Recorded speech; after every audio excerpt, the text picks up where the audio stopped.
Chapter 1. Sooner or later, everybody comes to New York, and I was no exception. For me, it was art school that brought me over, and I left behind the brash primary colours of late 90s London gladly and without remorse.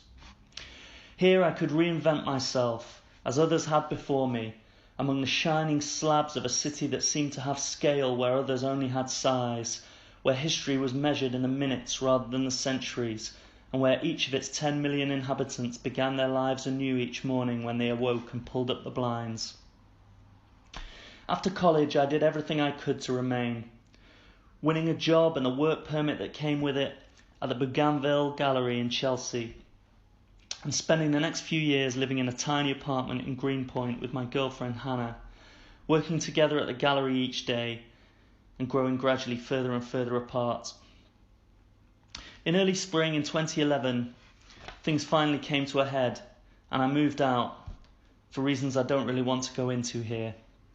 I left and went to stay on the couch of a former colleague in whom I'd increasingly been confiding.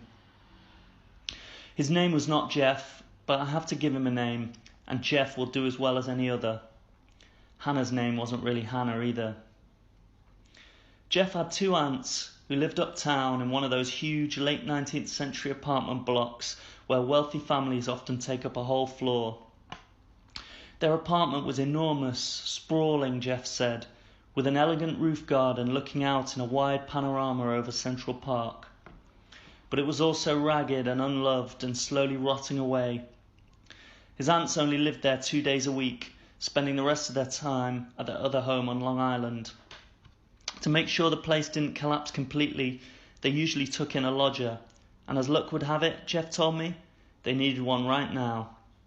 Since I was desperate to find somewhere to live, he would take me round to meet them. We could see whether we hit it off.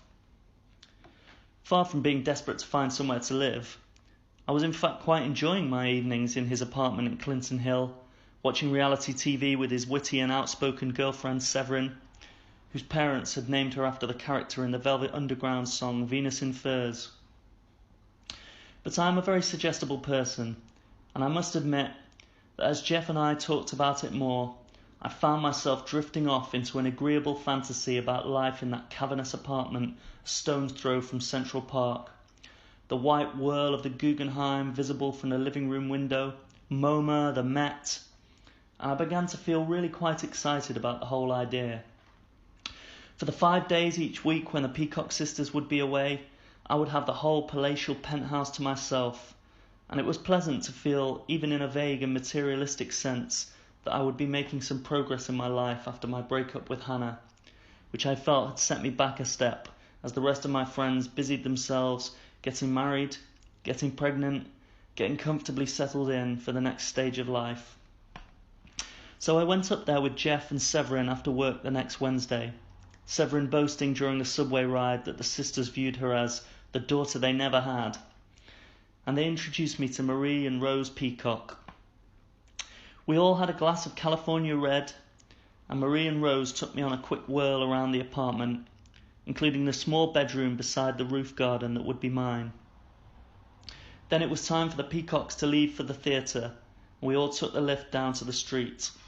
As Jeff flagged them down a cab, Marie Peacock asked me a few questions about my job, tugged thoughtfully at her coat cuffs, peered into my eyes, and abruptly proposed rent of $100 a week, a sum so minuscule for the Upper East Side she might as well have made it one peppercorn. I couldn't shake her hand fast enough. "We've been looking for a lodger for a while now," she told me, as we sheltered from the spring breeze under the building's awning. "A year or two, off and on, since the last one," put in Rose. "We like to have someone we know," continued Marie. "Someone we know, or a friend of a friend," said Rose. "Or a friend of a nephew," said Marie, waving a gloved hand in Jeff's direction. "So it often takes us a while to find the right person." "The last young man painted the bedroom walls green," Rose recalled mournfully. "I think we'll say no painting the walls this time," decided Marie. "Is that all right, young man?" "Of course," I said. "You can move in tomorrow if you like," added Rose, as Jeff held open the cab door. So I did.